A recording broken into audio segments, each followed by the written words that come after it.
The US government is launching an attack on our right and ability to self-custody digital assets like Bitcoin and other cryptocurrencies by way of lawsuits the Department of Justice have filed against Tornado Cash and, more recently, Samurai Wallet. These may be the most important lawsuits for the future of the crypto industry in the United States and rights of US citizens. Why? Well, let's break it down, starting with what is Tornado Cash? Tornado Cash is basically a program that runs on the Ethereum network that was designed to make cryptocurrency transactions private by allowing people to deposit several types of cryptocurrencies into a shared pool, mixing them all up to break direct connections between senders and receivers to essentially obscure the trail back to the original source of the funds. And same with Samurai Wallet, a Bitcoin wallet that offers similar mixing services. So sure, we can see how the US government wouldn't exactly be fans of something like this, hence the lawsuits. And obviously this type of use case makes them easy targets. The interesting thing about the lawsuits in the United States is that results can lead to the creation of new laws without having to go through the whole process of Congress proposing and passing bills. So with all of this in mind, let's dive into the factors that make this lawsuit particularly, potentially dangerous to the crypto space in the US and more. Hello, I'm Crypto Casey, and in this video we are going to explore the most egregious attack on Bitcoin in the United States to date, other bearish news affecting the crypto space, and what we can do as crypto investors to protect ourselves, our property, our privacy, our freedom at large. Let's hit it. Please be sure to check out our sponsors, Morales Money, iTrust Capital, and Tandem Wallet. Know when to buy, sell, and hold crypto with the Moneyline tool we've been using for several months now to monitor bullish and bearish trends in the market, as well as find altcoin gems before they pump with Morales Money. Buy, sell, and trade cryptocurrencies as well as silver and gold tax-free with your own IRA or individual retirement account, or roll over your current 401k with iTrust Capital and invest in your very own cold storage hardware wallet like Tandem Wallet. It's the size of a credit card, multi-currency, multi-chain, and it's by far the easiest crypto wallet to set up and use on the market right now, and it's extremely affordable. So scroll down and use links below to access the correct and official sites, as well as redeem any special offers they have for us. Sweet. The US government doesn't like crypto mixing services, so they're going after them. And even if we don't and haven't used crypto mixing services, the reason we need to be concerned as crypto investors is because of the way the Department of Justice is approaching the cases. So let's think about different tools and services people can use to send money to and from each other, like banks, checks, credit cards, PayPal, Venmo, physically handing over cash. We can put cash in an envelope or parcel and mail it. And now, of course, we have blockchain-based technology with cryptocurrencies. Now let's consider how any tool or service, like the internet, technology, a knife, money, etc., can be used for good or for bad. With that in mind, do you think the creators of the internet, technology products and services, knives, or money should be responsible for what another person does with their creation? Let me know what you think in the comments below. And let's also consider the fact that in the United States, we have rights to privacy. So people should be able to transfer money to another person in a way that people can't track. We also have rights to free speech. And for more than 2 decades now, courts have embraced the rule that computer code is speech within the meaning of the First Amendment. Therefore, we have the right to create code. Keeping all this in mind, in these legal cases, matters of US citizens having the right to transact privately or create code aren't the main issues the DOJ is focused on. The DOJ is focused on what privacy service providers are doing and how they're doing it, specifically related to the transmission of money or value. See, the coders behind the creation of Tornado Cash, an open source, decentralized blockchain-based application, are arguing in their defense that they didn't have much control over the app, who could access the app, and what people were using the app for. So to combat this notion, the Department of Justice went down a rabbit hole that will now open a whole new crazy can of worms that could be detrimental to the crypto industry in the US, as well as infringe on a lot of citizens' rights, freedoms, and liberties at large. And since a lot of other countries base their regulatory decisions off of what the US ultimately adopts and implements, many of us around the world could also be affected and are at risk. Check it out.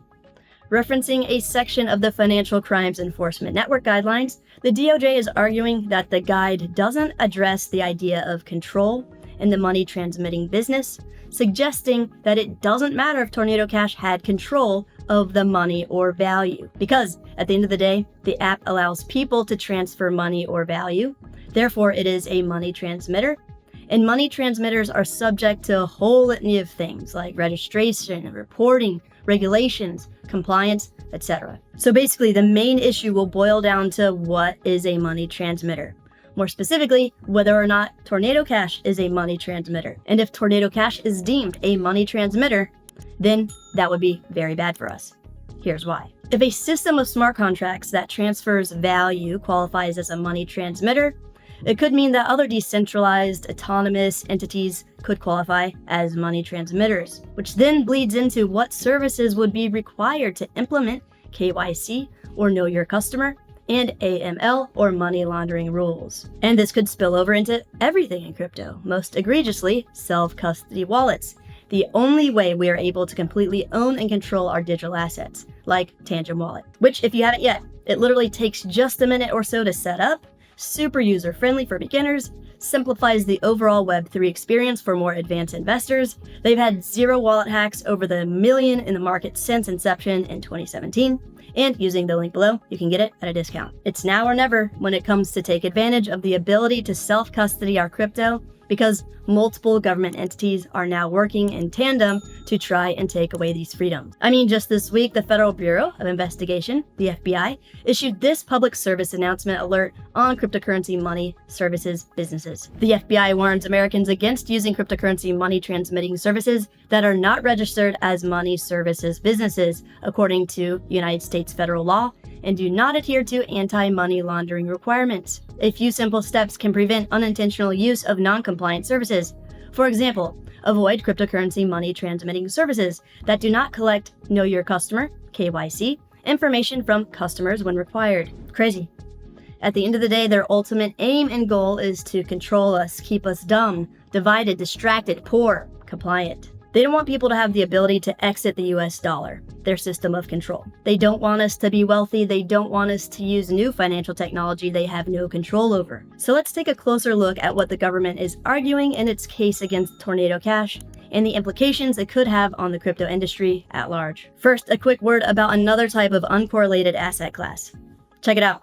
Everyone who bought Bitcoin at 60K in 2021 had to wait over 3 years to see that price again, while people who actually locked in returns from crypto have had to retain them in other types of holdings that can potentially protect, if not grow, that wealth. This is why I've teamed up with Masterworks, who offer another alternative investment that's historically nearly uncorrelated to other markets and has outpaced the S&P 500 since 1995. In fact, it's something the ultra-wealthy have used to protect and grow their wealth for decades and even centuries.